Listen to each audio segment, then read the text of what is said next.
Magandang araw kaibigan! Tuloy po kayo sa Felicidad's Channel. Sa mga kwento ng buhay at pag-ibig na hinalukay sa natatagong baul ni Felicidad.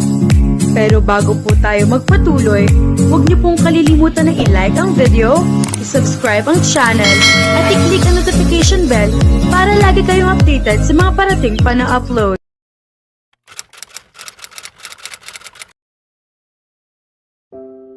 Hindi ka dapat gumagala mag-isa, munting bata, mahinahong sabi ni Bran. Lumuhod siya upang magpantay ang kanilang taas ng batang babae na tila wala pang 4 na taong gulang. Nasaan ang mommy mo? Tanong niya. Cute na itinuro ng bata ang direksyon kung saan naroon ang palaruan ng mga bata, sabay ngiti kay Bran na ginantihan naman niya ng isang mainit na ngiti. Hinawakan niya ang maliit na kamay ng bata at tumayo, saglit na sumulyap sa akin habang hindi pa rin nawawala ang kanyang ngiti. Paalis na sana sila patungo sa itinurong direksyon nang biglang huminto siya dahil hindi gumalaw ang bata. Lagi akong binubuhat ni mommy. Pwede mo rin ba akong buhatin? Inosenteng tanong ng bata, sabay tingala sa mas nakatatandang binata gamit ang kanyang bilog at parang tuta ng mga mata na agad nagpatawa kay Bran sa sobrang kakyutan. Siyempre naman, munting bata. Malakas si kuya, alam mo ba? Sabi niya habang marahang binubuhat ang bata at hinagkan sa pisngi. Nako, hindi ko akalaing magsiselos ako sa isang maliit na bata. Naglakad si Bran patungo sa palaruan habang karga ang bata, na mahigpit namang yumakap sa kanyang lieg. Tahimik akong sumunod sa kanila, napapangiti sa sarili habang pinagmamasdan kung gaano kanatural si Bran sa mga bata. Mahal na mahal niya talaga ang mga bata, at tuwing nakikita ko siyang nakikipaglaro o nakikipag-usap sa kanila na para bang bata rin siya, natutunaw ang aking puso. Magiging napakabuti niyang ama balang araw. Crystal, anak ko. Nasaan ka na? Sigaw ng isang babae ang umalinggaw sa buong park. Napatingin kami sa direksyong pinanggalingan ng boses at nakita ang isang ginang na tila nasa gitnang edad, takbong-takbo at balisang hinahanap ang isang tao, o sa pagkakataong ito, ang kanyang anak. Iyan ba ang mommy mo, munting bata? Malambing na tanong ni Bran habang itinuturo ang ginang na agad namang tumango ang bata. Nagkatinginan kami at agad akong lumapit sa babae upang ipaliwanag ang nangyari. Mabilis siyang tumakbo kay Bran at mahigpit na niyakap ang kanyang anak, paulit-ulit na hinahalikan ito. Mag-isa siyang naglalakad dito sa park, ma'am, maayos na paliwanag ni Bran na may magalang na ngiti. Maraming salamat, iho. Saglit lang akong kumuha ng makakain niya at kanina lang ay nasa tabi ko siya. Hindi ko namalayan kung kailan siya tumakbo palayo. Hindi ko kayo lubos na mapasalamatan, sabi ng ginang sa amin bago bumalik sa palaruan, kasabay si Crystal na masayang tumatalon-talon. Akala ko ba'y sabi niya, lagi siyang binubuhat ng mommy niya? Sinabi lang ba niya iyon para buhatin siya ni Bran? Sana mayroon din akong kapanipaniwalang dahilan para mangyari iyon sa akin. Balik na tayo sa huli nating date. Masiglang sabi ni Bran habang hinihimas ang kanyang mga kamay. Napangiti ako at tumango habang sabay kaming naglakad-lakad ng walang tiyak na pupuntahan. Hindi ako makapaniwalang ito na ang huli nating date. Sabi ko habang nakatingin sa aking mga paa. Ako rin. Malalim niyang buntong hininga dahilan upang tumingin ako sa kanya. Sa tingin ko, nakatulong ito sa atin. Mas nagkaroon tayo ng oras para sa isa't isa. Lagi naman tayong magkasama, sagot ko. Alam ko, pero iba ito. Parang hindi ko maipaliwanag. Basta, iba, sabi niya, pilit hinahanap ang tamang salita bago tuluyang sumuko. Ayos ka na ba talaga? Matapos ang nangyari. Saglit akong binalikan ng mga alaala. May mga gabing nagigising pa rin ako dahil sa bangungot, ngunit unti-unti na akong gumagaan. Bagamat iniiwasan ko pa rin ang maraming tao, ligtas ang pakiramdam ko kapag kasama si Bran. Alam kong poprotektahan niya ako sa anumang oras, at sapat na iyon upang magkaroon ako ng lakas. Medyo. Bihira na akong managinip ng masama at mas komportable na rin ako sa paligid ng mga tao. Sa tingin ko, maayos na ako, sabi ko sabay ngiti sa kanya. Ikinagagal akong marinig iyan. Tandaan mo, anuman ang mangyari, nandito lang ako, malumanay niyang sabi. Umiti si Bran at dahan-dahang ipinasok ang kanyang kamay sa akin, pinagsalikop ang aming mga daliri. Bahagya akong napasinghap at napatingin sa aming magkahawak na kamay habang ramdam kong umiinit ang aking pisngi. Huli na nating experimental date ito. Sayang naman kung hindi man lang tayo maghawak ng kamay, hindi ba? Sabi niya sabay lakad muli, may ngiting po ng biro. Tama. Huling eksperimento lang ito para sa kanya. Walang anumang damdamin.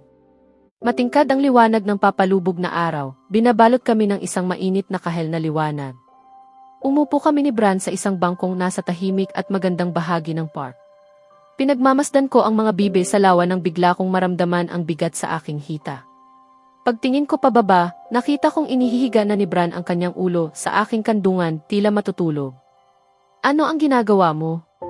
Tanong ko, kahit alam kong hindi niya ako makikita dahil nakapikit na siya. Tumahimik ka at huwag kang gagalaw. Komportable ka, utos niya. Napabuntong hininga ako at napailing, ngunit hinayaan na lamang siya. Isa sa mga bagay na gusto kong gawin ay ang pagmasdan ang kanyang mahimbing na mukha. Napaka-cute niya. Ang kanyang buhok na bahagyang bumabagsak sa noo ay kumikinang sa liwanag ng araw, nakakatuksong hipuin. Pilit kong pinigilan ang sarili, ngunit sa huli hindi ko rin napigilan. Marahan kong hinaplos ang kanyang buhok, maingat na maingat upang hindi siya magising. Napakalambot at napakakinis nito, nakakaadik. Napatuon ako roon hanggang sa mapansin kong umiti siya, nakapikit pa rin. Agad kong inalis ang aking kamay at nagkunwaring walang ginawa, umiwas ng tingin at naglinis ng lalamunan sa hiya. Bakit ka tumigil? Gusto ko kapag nilalaro mo ang buhok ko, kaswal niyang sabi. Hinawakan niya ang aking pulsuhan at ibinalik ang kamay ko sa kanyang buhok.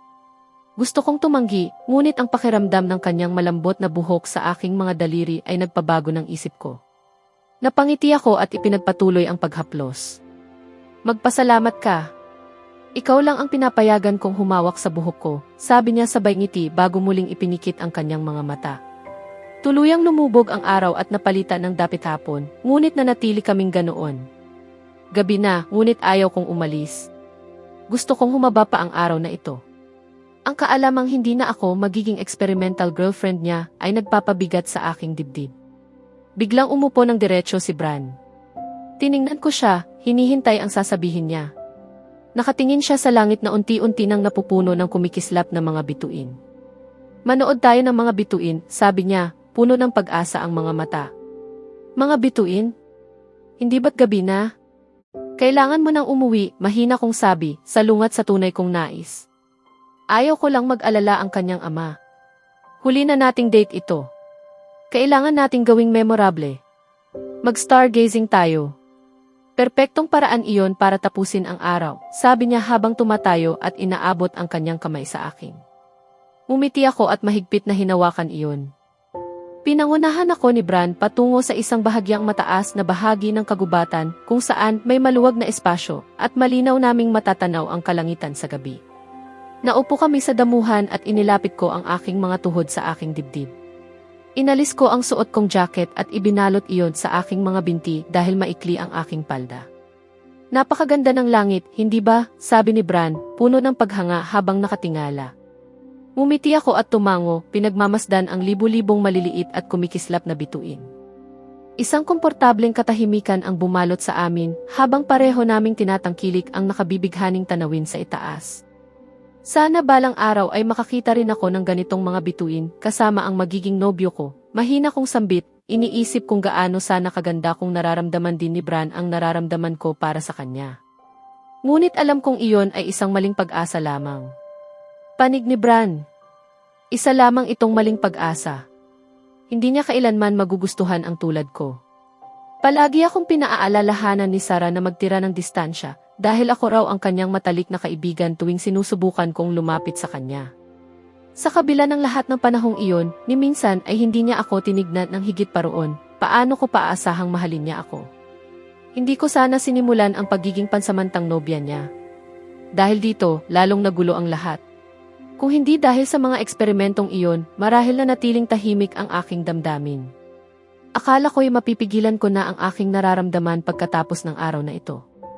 Ngunit ang makita siyang nakatingin sa kalangitan, naliligo sa liwanag ng mga bituin, ay lalo lamang nagpapahirap. Masyado akong naging sakim, hindi ko kayang tapusin ang araw sa park lamang, kaya iminungkahi ko ang panonood ng mga bituin. At ngayon, masakim pa ang aking nararamdaman. Isang beses lang. Kung susundin ko ang puso ko, kahit isang beses lamang. Masisira ba ang lahat? O may liwanag nga ba sa dulo ng landas na ito? Inalis ko ang tingin ko sa langit at ibinaling kay Sarah. Malawak ang kanyang ngiti habang bahagyang umuugoy, nananatiling nakapako ang mga mata sa mga bituin. Tinitigan ko siya ng matagal, para bang isa siyang obra na para lamang sa akin. Paano nagiging ganoon kasimple ngunit napakaganda ng isang tao? Paano ko hindi siya napansin sa lahat ng panahong ito? Walang sagot ang mga tanong sa aking isipan, kaya pinili ko na lamang silang baliwalain. Ang matagal kong pinipigil na damdamin ay tila kumawala at biglang bumilis ang tibok ng aking puso. Gusto kong sundin ang puso ko kahit minsan lang sa buhay ko. Panig ni Sarah. Naghahanap ako ng bulalakaw nang bigla kong maramdaman ang isang kamay na marahang inayos ang ilang hibla ng buhok sa likod ng aking tainga. Namula ako at dahan-dahang lumingon, nakita ko si Bran na nakatitig sa akin, gamit ang ekspresyong hindi ko kailanman lubos na maintindihan. Ngunit sa pagkakataong ito, mas matindi iyon. Nakakakiliti sa tiyan ang sitwasyon. Hindi ko rin maitabi ang aking tingin, parang nahipnotismo ako. Ilang segundo ang lumipas nang bumaba ang kanyang tingin, tumuon sa aking mga labi. Patuloy pa rin akong nakatitig sa kanyang mga mata nang unti-unti siyang lumapit. Unti-unting nawala ang distansya sa pagitan namin, kahit kaunti na lamang ang espasyong mayroon kami. Huminto lamang siya ng ilang sentimetro na lang ang layo ng aming mga mukha, at bigla akong nakaramdam ng pag-aalinlangan. Bran, mali ito, mahina kong sabi. Ipinatong ko ang aking kamay sa kanyang dibdib at marahang itinulak siya palayo. Huminto siya sa paglapit ngunit hindi umatras, patuloy pa rin akong tinitigan. Huwag mong kalimutan, Sarah. Mahilig akong gumawa ng mga bagay na taliwas sa inaasahan, sabi niya. Muli siyang lumapit at nanatili ang aking kamay sa kanyang dibdib. Hayaan mo akong sundin ang gusto ng puso ko, kahit minsan lang mahina niyang bulong. At sa kanya idinampi ang kanyang mga labi sa akin. Biglang sumabog ang kakaibang pakiramdam sa aking tiyan. Ipinihit ko ang aking mga mata at mahigpit na kumapit sa kanyang damit habang marahan at banayad ang galaw ng kanyang mga labi sa akin, payapa, maingat at puno ng paggalang. Hindi siya nagmadali ni hindi siya lumampas. Para bang ako ang pinakamahalagang bagay sa mundo sa sandaling iyon. Unti-unti akong gumanti sa halik, ikinagulat niya iyon ng bahagya, ngunit naramdaman ko ang kanyang ngiti, masaya siya. Maya-maya, dahan-dahan siyang lumayo at tumitig sa akin, tila direktang tumatago sa aking kaluluwa. Ganoon din ang ginawa ko. Walang salita ang kinakailangan. Sarah! Tawag niya. Nanatili akong tahimik, hudyat na ipagpatuloy niya. Sa tingin mo ba, maaari tayong magsimula ng isang bagay na naiba? Mahina niyang tanong habang marahang hinahaplos ang aking pisngi. Gaya ng ano? Tanong ko. Alam ko kung ano ang ibig niyang sabihin. Alam ko ang tinutukoy niyang naiba. Ngunit nais kong marinig iyon mula mismo sa kanya, sa sarili niyang mga salita.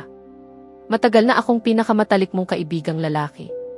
Ngayon, gusto kong subukan kung kaya kong maging pinakamahusay na nobyo para sa'yo. Pinakamahusay na nobyo? Inaanyayahan niya ba ako ngayon? Sinasabi ba niyang gusto niya ako? Alam kong biglaan ito, dagdag niya. Maglaan ka ng oras. Hindi ito madaling desisyon. Pero sagutin mo lang ako sa isang bagay. Naging seryoso ang kanyang mukha. May naramdaman ka ba kanina? Kahit kaunti lang. Oo. Pakiramdam ko isasabog ako sa saya. Pakiramdam ko ako ang pinakamaswerteng babae sa mundo. Pakiramdam ko ako ang pinakaligtas kapag kasama ka. Pakiramdam ko ako ang pinakaginagalang. Pakiramdam ko mahal mo ako. Tinitigan niya ako ng puno ng pag-asa. Umiti ako at marahang tumango. Kita sa kanyang mga mata ang ligaya habang lalo pang lumapad ang kanyang ngiti na nagpangiti rin sa akin. Tara na, sabi niya. Gabi na. Tumayo si Bran at pinagpag ang kanyang pantalon. Hinawakan ko ang kanyang kamay at tumingin sa kanyang mga mata. Subukan natin, sabi ko. Iyong sinasabi mong naiiba. Sa susunod na kabanata, magsisimula ang bagong yugto ng relasyon ni Sarah at Bran bilang magkasintahan, puno ng kilig at mga unang karanasan bilang magkapareha. Makakaranas sila ng mga bagong hamon at mas matinding damdamin habang unti-unti nilang tinatanggap ang pagbabago sa kanilang samahan. Kaya abangan natin